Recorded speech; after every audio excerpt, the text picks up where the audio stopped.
इस वक्त घर पे मौजूद हूं और घर पर से पूरा क्राइम सीन समझाने की कोशिश करूंगा कि यहां से इस गेट से अंदर वो जाते हैं और अंदर जाते ही इस गेट में अंदर जब एंट्री वो लोग करते हैं तो उनके साथ में नवीन शेखावत होता है। नवीन शेखावत की बदौलत ही इस दरवाजे के अंदर जो है रोहित राठौड़ और नितिन फौजी अंदर जाते हैं। स्कॉर्पियो गाड़ी जो होती है उस स्कॉर्पियो गाड़ी को इस जगह खड़ा करते हैं। वो स्कॉर्पियो गाड़ी वो रेंट पर लेते हैं और रेंट पर भी करीब 30 नवंबर से उन्होंने उस गाड़ी को लिया हुआ था और यानी कि 30 नवंबर से वो उस पूरी प्लानिंग को बना रहे थे। मारने के बाद वो यहां से दौड़ते हुए, दूसरा सीसीटीवी जो था वो दौड़ते हुए यहां इस गली से भागते हुए दिखाई दे रहे हैं और इस गली से आगे जो गाड़ी आती हुई दिखा दे रही है वहीं से लेफ्ट होकर के वो मेन रोड पकड़ते हैं और मेन रोड पर जाकर के जब वो फंस गए थे, उनको पता था कि स्कॉर्पियो गाड़ी है, इस छोटी सी गली में जो है टर्न नहीं होगी, इतना ज्यादा मूवमेंट नहीं होगा, लिहाजा उन्होंने भाग करके मेन रोड पकड़ी और मेन रोड पर चलते हुए राहगीर से स्कूटी छीनी। स्कूटी सवार को जबड़े में गोली मारी, वो एडमिट है अभी, और उसकी स्कूटी छीन करके उसके बाद वो भागे। स्कूटी जो थी वो महज 4 किलोमीटर दूरी पर ही पकड़ी जाती है, खड़ी होती है और वहां से वो दूसरी पब्लिक ट्रांसपोर्ट के जरिए रवाना हो जाते हैं।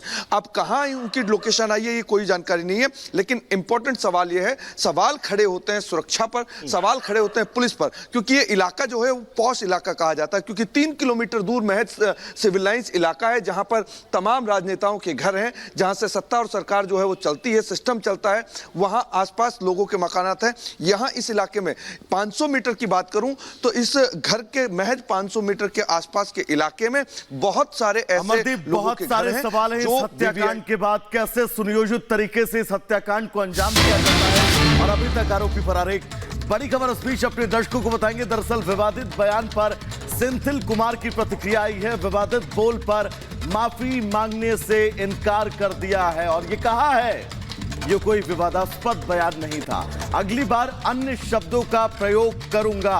डीएमके सांसद ने माफी मांगने से इनकार कर दिया है। कल सदन के अंदर गोमूत्र को लेकर जिस तरह से इन्होंने बयान दिया था, इस बयान के बाद लगातार राजनीतिक गलियारों में हलचल मची। कई पार्टियों ने अपने आप से किनारा कर लिया, लेकिन अब माफी मांगने से इनकार।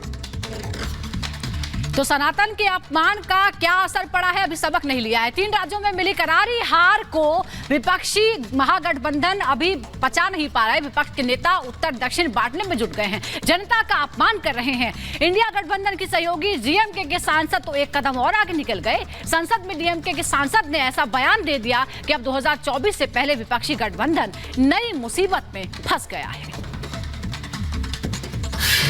Power of this BJP is only winning elections and mainly in the heartland states of Hindi and what we generally call as the Gomutra states. जनता ने चुनावों में सबक सिखाया, करारी हार का मुंह दिखाया, सनातन के अपमान पर धूल चटाई, फिर भी इंडिया गठबंधन के नेताओं के विवादित बोल पर फुल स्टॉप नहीं लगा। कभी